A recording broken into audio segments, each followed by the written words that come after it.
Fixers, hope you're having an awesome day. Are you ready to better understand yourself, your partner, and your marriage? Yes, you will on today's episode on leveraging your strengths and building your marriage on your strengths. Now, if you are new here, you will want to listen to as many episodes far back as you could. So that way you're caught up and you know exactly what we're talking about, especially the short little rewire your brain episodes. Those are short and should be really easy for you to go and catch up with. So I would say about 10 episodes, go back, listen to them. So that way you know exactly what we're talking about. Now, for today's episode, I am super excited to have here with us Darrell and Veronica Williams. Thank you so much for being here. You want to start by telling us how you guys met? Okay. So actually, we went to middle school and high school together when we grew up in California, but we didn't date. We just had the same friends. And then I joined the military. Veronica went off to college. And then we reconnected at our 10-year reunion. So almost like a Hallmark movie, right? Yeah. And we were still just friends. And I never forget, I was working for this really special, cool assignment out of DC. So I had my business cards made. Really, it was for my friends, but whoever asked, I would give it to them. So I gave my card to Veronica and her friends at the table. Veronica was defending me even before we were together. Because some of the friends were like, he probably made those cards up. He don't work at that place. And Veronica was like, no, he probably does. I don't think he would do that just for a reunion. So it was just amazing that not even knowing anything about the relationship in the future, that, she was already there having my back. And so after that, went back to DC, and then my job had a lot of traveling involved. So I would come back to LA quite a bit. So we would have these little mini reunions. And again, she knew the same people I knew. So we would always invite everybody to meet up at Fridays or something like that. But she could never make it because of her schedule. So we would kind of try to connect after that, like maybe somewhere just during the week for lunch, public setting, something like that. And it just became a really good friendship, right? And then probably around New Year's, right? I already knew that I got an assignment to go to Korea. So I was going to be gone for 1 year out of the States and back. But the friendship got a little deeper. And I was like, man, I don't know if I should be feeling like this because I'm about to go to Korea. I don't want to leave her hanging like that. So I tried to block her out, but I could not. She was really just, it was like, this is a person that I could see myself with, right? Mm-hmm. So I remember leaving her a message on New Year's. We had already talked for hours right before that, but I ended up calling her back, left her a message, and I let her pick it up from there. So I get back home late that evening and I hear his message, and I'm a woman of faith. So I'm like, oh my, Lord, that sounds a little bit more serious than our conversation earlier today. I know that you answer in 3, so I'm not calling him back into 3 days, which would be Wednesday. I'm not calling back to Wednesday because I need to really go in prayer, because this tone on this call was a little bit different than in the past when he's left me voicemail messages. And so as a result, we wind up talking when I did call him back. And that is when he was asking me whether I would consider us in a long distance relationship. And one thing I told him, I said, well, I want to know that you're for real. And you're going to have to do something that's so taboo nowadays. And that is, you're going to have to court me. And from there, our relationship as being an item together, committed together, began. So the cards started coming and little songs would come and flowers would be delivered. And I went through the whole courting process and it was great. And in the first card that he sent me, and I should have wore it today, he sent me a little pendant that had DW. So he pretty much branded me from that point on. Ah. And so here we are. How many years are you married now? We just celebrated 23 years last Sunday on September 5th. Wow, happy anniversary. That is a while. Thank you. Yes. Yeah.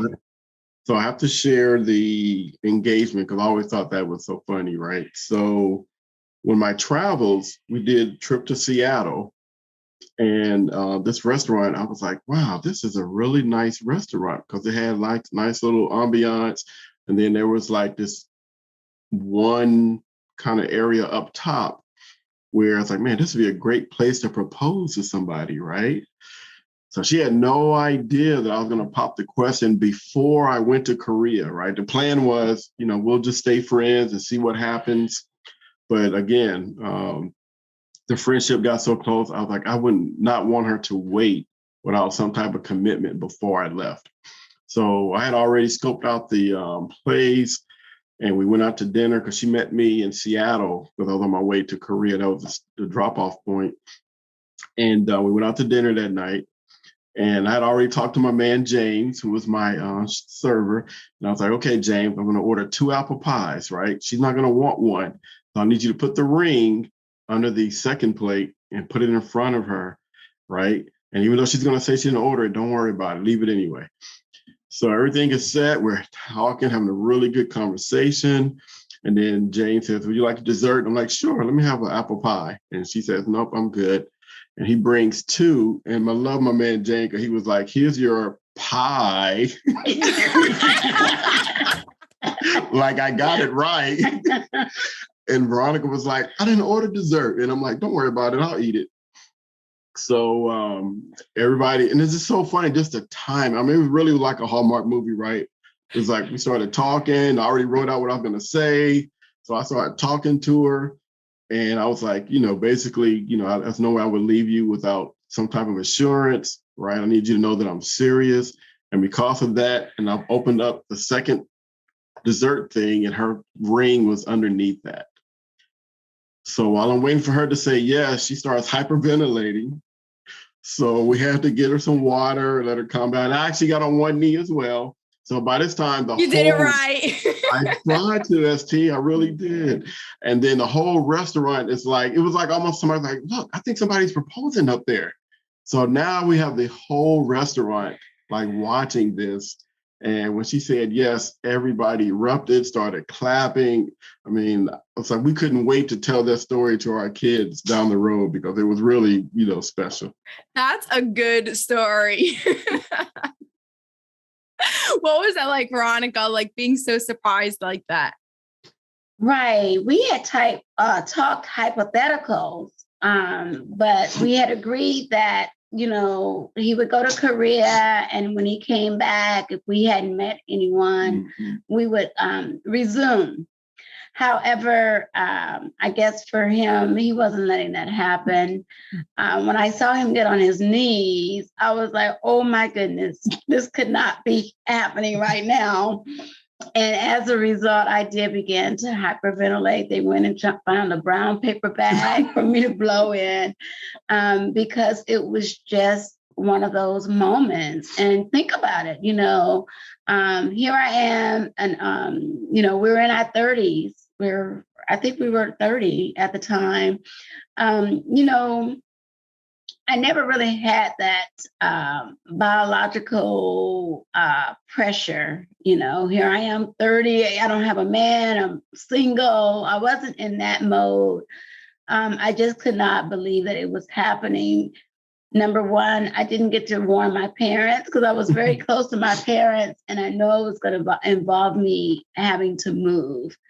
But I did say yes. So him getting on one knee and writing out his speech was not in vain.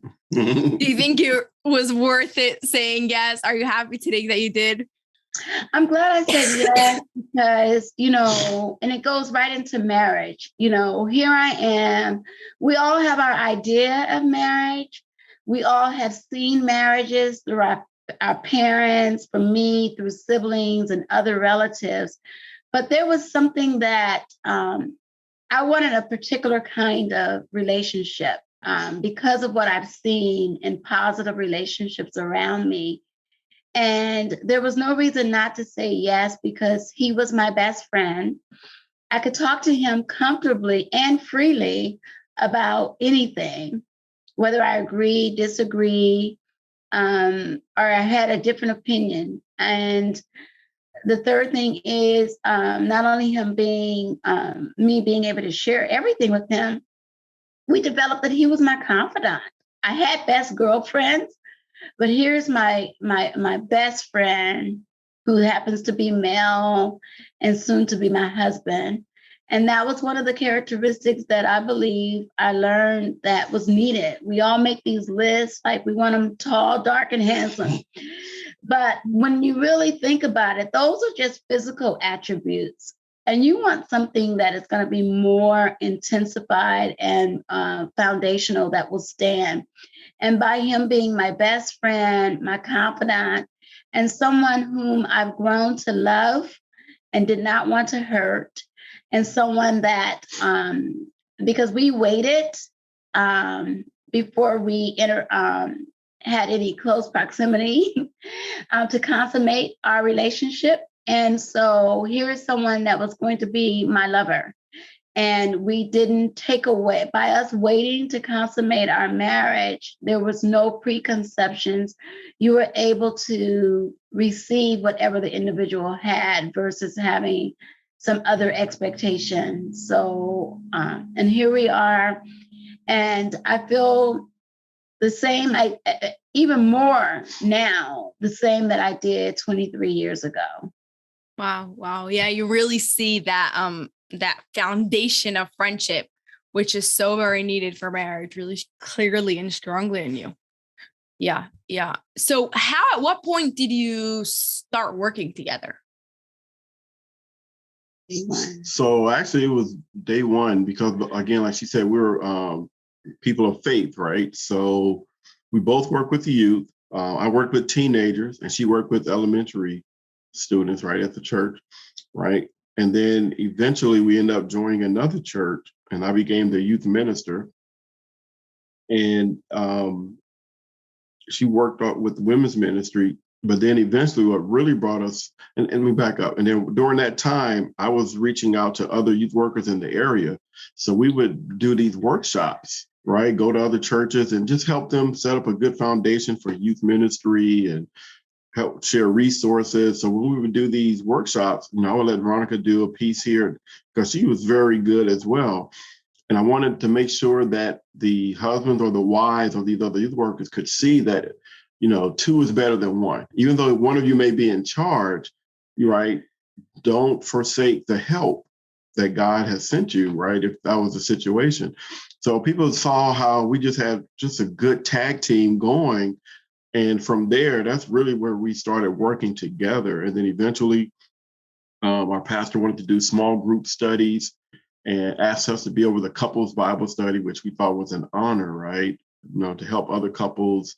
And eventually, we started working with couples that were about to get married. So we would walk them through like a 9-session process or 10, depending on when they were getting married. And then there was a couple that were already married, but maybe having some hiccups, as my wife says. We'll work with them as well. So a combination of all those three factors just allowed us to just continue to have this strong tie of wanting to help others. Wow. And how has the working with other people, working together, affected your marriage, like on a personal level? So this is like outside there, you're going out, you're helping people, you're doing great things. What's it doing for your own marriage? Like, were you like spending too much time together and you're like, ouch, we need to take breaks from each other? Were you like getting to see different sides of each other? You have different perspectives this way. I would say not at all. Because where we were in our relationship with Christ as Christians, we wanted to be together. There were times when we were not together, but what we did is we learned how to balance balance the working with other people, balance our time together, and balance to allow each of us to refresh on by themselves. And that was very helpful and a great tool that we were able to share with other couples. But we did a lot together. And for us, it just never stopped. It was just something we wanted. We both wanted this. It was never any extra effort, or it felt like, I don't want this person around. They're getting on my nerves. You wanted them around because we had become one. And a part of our life is ministry. And the first ministry is our marriage. So irregardless of how we helped other people, all the extra stuff we did individually and collaboratively, we never put our marriage on the back burner. That was always at the forefront. Darrell was also in the military. And even with him having to divide that time with travel and things like that, we still was able to balance it all. Of course, it was during the time when we had no children.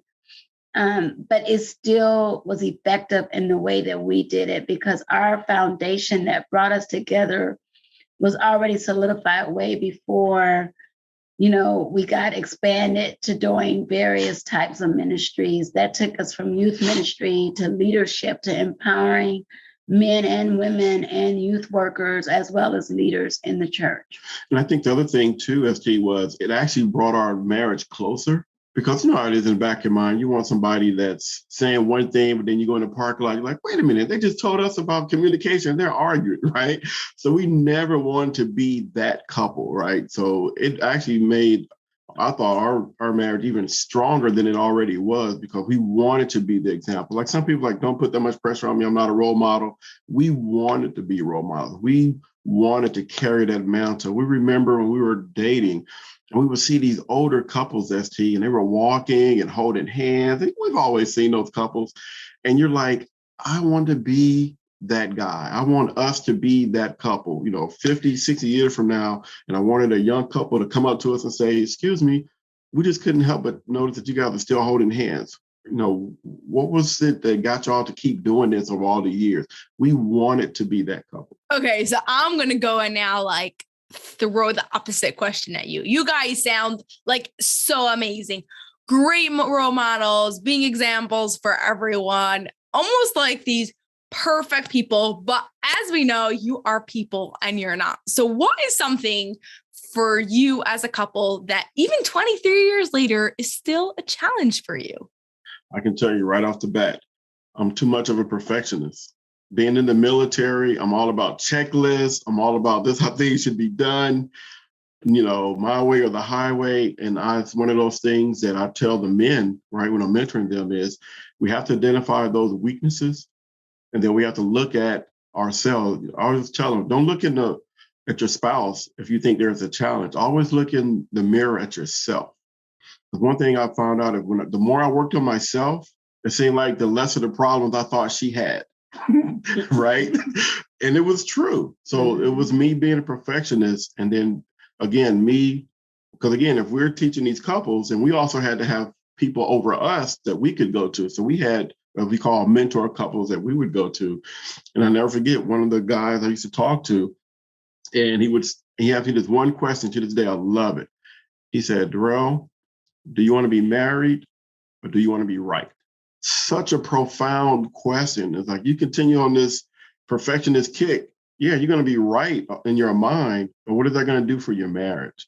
And I had to check myself, like, you know what?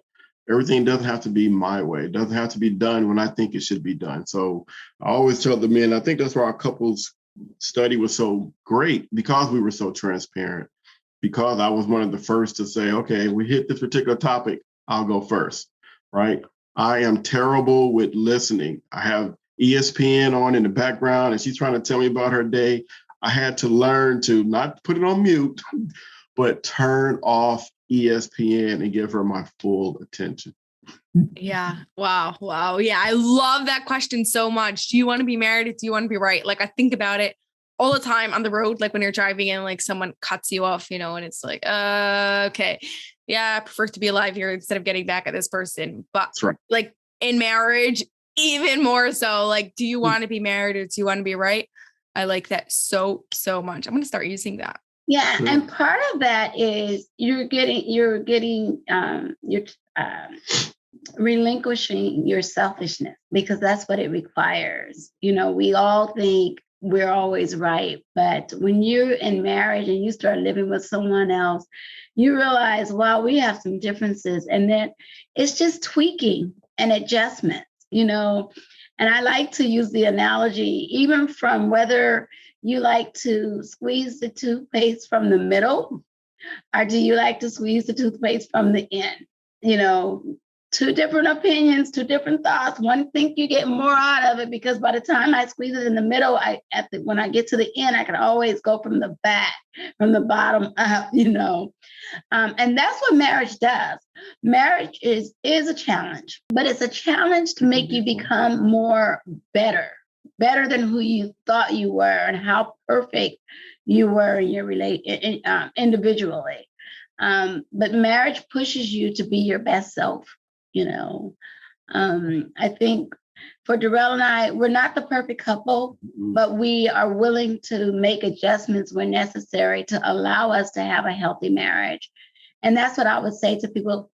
There's no perfect marriage, but there are ways and tools and strategies out there that can help a couple have a healthy marriage that will be long lasting and allow them to thrive and be successful at living with someone for a lifetime. Oh, yes, totally. Okay, so Darrell said that he had a hard time with perfectionism. Veronica, do you have that same thing, or was it something else for you? I was a perfectionist, but as time came on, I just began to get a little bit more relaxed. I think when Darrell traveled, I wasn't so much of a perfectionist. I didn't have all my pants hung up in the closet the same way, or I didn't have my shirts here and this and there. As your wardrobe grows, it can get disorganized. So that's where I thank God that He's given me some grace because Darrell had grace with me. And the fact that even though it wasn't like, he might have come home and said, wait, what happened? I was only gone a week. And now she got, a dress on the bed from last week. What's going on? On my side too, because it was filling up his space, right?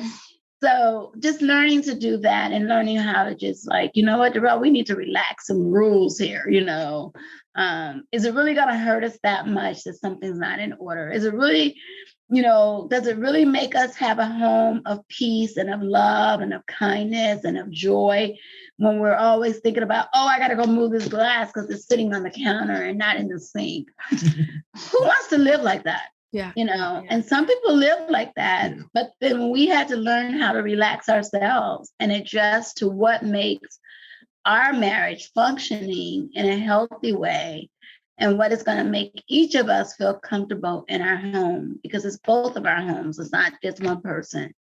And so making adjustments like that. And of course, those are all in the newlywed years. You make those adjustments, maybe something might flare up later on, but then you've already learned the tools and the strategies to get out of that little situation. Yeah. Okay. So what happened then once those kids came along and you're like a little bit past the newlywed years? Did that change your relationship? It definitely did. And we always tell any couple that you have to prepare for those little ones, because you have one idea in your mind about what you think it's going to be. Oh, yeah. And then when they show up, it's like a whole new ball game of, okay, I got to throw that strategy out the window, right? So for us, the good thing was, again, when we always tell a couple when they get married, look at those differences, right? Because those differences are eventually going to turn into strengths, right? So the fact that, Veronica was a little more easygoing, right? When the kids may have did something, right? It was like water off her back. She was like, I got it. It's not a problem. It's not an issue. And then, when the kids started coming, it was like, okay, now we need to have a little bit of structure. then that other little strength that I had, right, started kicking in. And it was like, okay, so now we're going to feed them at a certain time, change them at a certain time, and just begin to put together what we call in the military a nice battle rhythm where no matter what, right, this is this flow. And it was really amazing, ST, because we had our oldest, right, thought we were finished. And then, years later, when we weren't expecting any, we had twins, right? So now, like Veronica said, here's this older couple, right, already with a 3-year-old, and then now we have these twins, and we used to always joke around like we walk into these stores, like they probably think we're the grandparents, right? They don't even think that we're parents because just the culture and the climate when you normally see people with kids. And it was great because again, we put our strengths together and said, okay, how are we going to raise these kids, right? Tell you what, I'll take the night shift, you take the day shift, right? And we learned, and I think this is the part that people need to understand, like Veronica said, when you're somebody's best friend, you would do whatever it takes to make sure that that person has what they need. So for me, again, talking to other older men, I knew that as much as Veronica wanted to be with the kids all the time, I had to make sure she had time to herself, right? Go get pampered, right? Go get your nails done. I got it. Because that's important, because sometimes, especially young couples, they're struggling trying to still get to know each other and then raise these kids at the same time. And it can be done, don't get me wrong, but if you can just look at it from, okay, I'm not going to come through the door and pretend that it's not my time, right? It's like you call them up, it's like, hey, I'm about 5 minutes out. Whatever you're doing, let me know. I got it, right? Prepare whatever you need to do, whatever you didn't get to. And to me, that was the greatest part of having the kids, because we were able to put a strategy together that matched all of our strengths, right? Because, in the TVs, right, you always see the mom doing all the bathing and the cooking. And it was like, well, wait a minute, I can't cook, but I can bathe them. I can take that relief off of her, right? And that became one of those routines that it was like, hey, while you cooking, let me take them up, let me play with them, let me do whatever we have to do. And it was time for a bath, right? She was thinking, maybe I need to go do that. It's like, nope, you keep resting. And it was so great for her to just gather herself, for her to just be who she was. It's like, she's not just, mom, right? She's still Veronica. And it was up to me as the husband to make sure I reminded her of that through my actions. And in addition to that, he was an involved father. There's a lot of couples out there where the spouse, the male spouse, is not involved. It's all on the wife, and she's stressed because she's with the kids all day. He comes home. The house might be a chaotic mess. He's worried about dinner while she needs help to kind of get the kids from being so rambunctious, right? Sure. And so it was helpful to us. And what we also realized is that just as much as I needed some time to myself, he did too. So what we also did is once a month on a Saturday, he had one weekend and I had one weekend. You can leave and come back whenever you want. Just go do you. Yep. Because it takes that. You have to refresh. You have to replenish, because we pour out and give, to our children, to our jobs, to our community. And it's important that we make sure that our home is always peaceful and balanced. And one of the things is you can go. We're not like the energy bunny or the energy battery. It runs out too. And so we need, you have to go back and refresh and get the energy and refuel yourself to be able to take on the next task. So once a month, we allowed each other to just go and do that. And we never felt like, I'm always with the kids. He's never with the kids. I never was a complaining spouse. And I actually had a friend say, you never complain about your husband. Is he that perfect? Mm-hmm. I said, he's not that perfect, but my husband, it does not have to be in our conversations, because my home life is not one that I complain about. I love it because I said I do. And we said yes to the kids expectantly and unexpectedly. And we decided what was going to happen. We put our plan together to make sure that neither one of us would ever feel overwhelmed, consumed. And not only that, we made sure that each of us will be in tune to the other, that they would not get so frustrated, that they would not be so tired, that we recognize when they need to go and rest. We recognize that when I need to come step in, it might not be my time, but right now I need to go and step in just so that they, just to give a break, as wives. And there's so many women that I've talked to and dealt with. They was like, oh, I just need to catch my breath. I can't never get a break. I'm always exhausted. And I was like, well, what do you do for yourself? So make sure, as a couple that you're in tune enough to know and recognize when one another needs a break and one another needs some time away from the house, when they feel frustrated or, going through so many other life challenges and stressfulness. You don't want our home to be that. Life itself is that. It's there at work, it's there in the community. So that's some of the tools and strategies that helped us not even have to navigate getting through some of the rough challenges that cause people to disconnect with each other. And the other fun part about that is, again, finding your strengths, right? Yes. I told you, like I said, one of my strengths was, I'm an organizer, right? So while she's out being pampered that day, right, I'm washing all the onesies. I'm put them in a nice little combination of, okay, he's going to wear this one on Monday. She's wearing this one on Monday. I'm lining up the drawers, right? I'm still using my strengths, but now I'm using them to help us versus tear us down. I love that so much. Literally, like taking each of your strengths, working it together so that way, like you're each supporting each other and energizing each other and making things work. And at the same time, you're giving your kids, not only are you giving yourself a really happy home life, you're giving your kids that happy home and relationship with both of their parents. Yes, because we teach, and that's that's the first training that our children should be getting.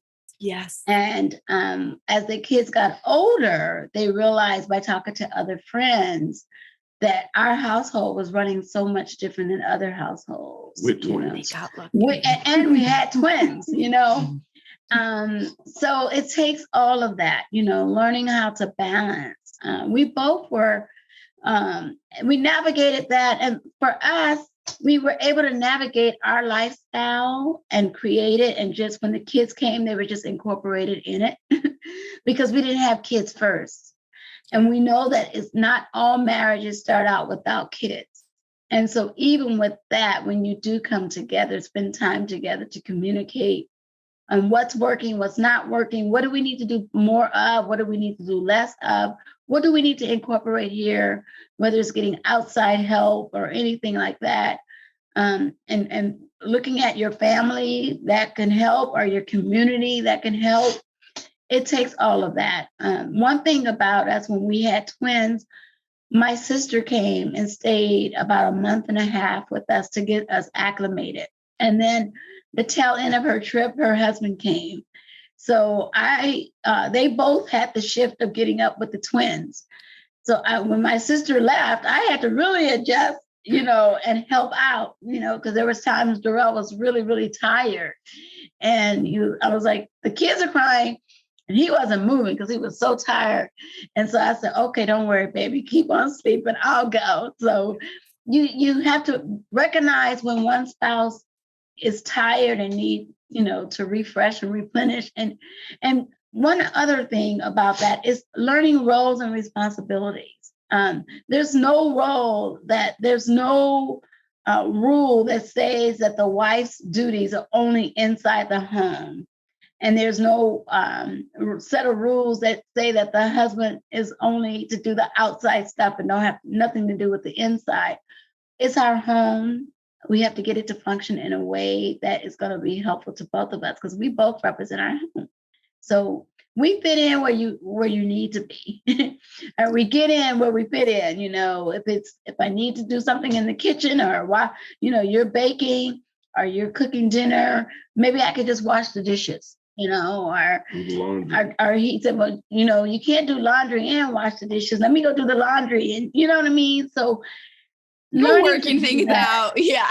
Yes. You got to work all those stuff out. You got to figure out, like, I'm only one person. I am not an octopus and I can't do multitasking is great, but when you have multiple kids in different age groups and you got so many tasks to do in the home, you have to work together so that no one person feels the burden of your household.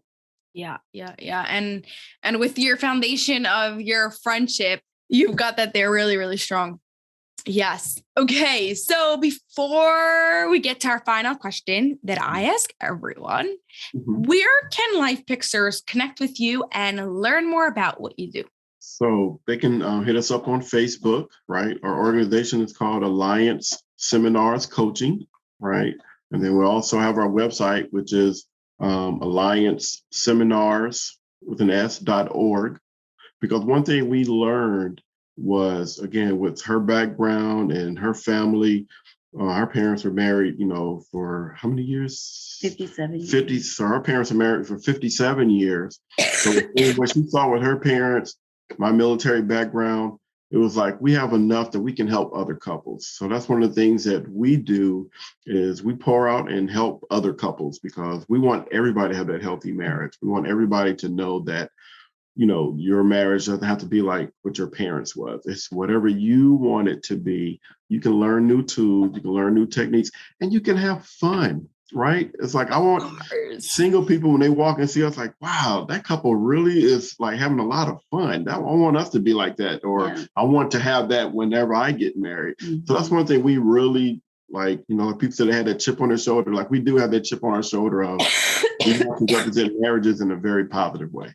Wow. And marriage is fun. Marriage is, you could treat it like a business to make sure that it stays successful, but you also have to let your hair down and be who you are.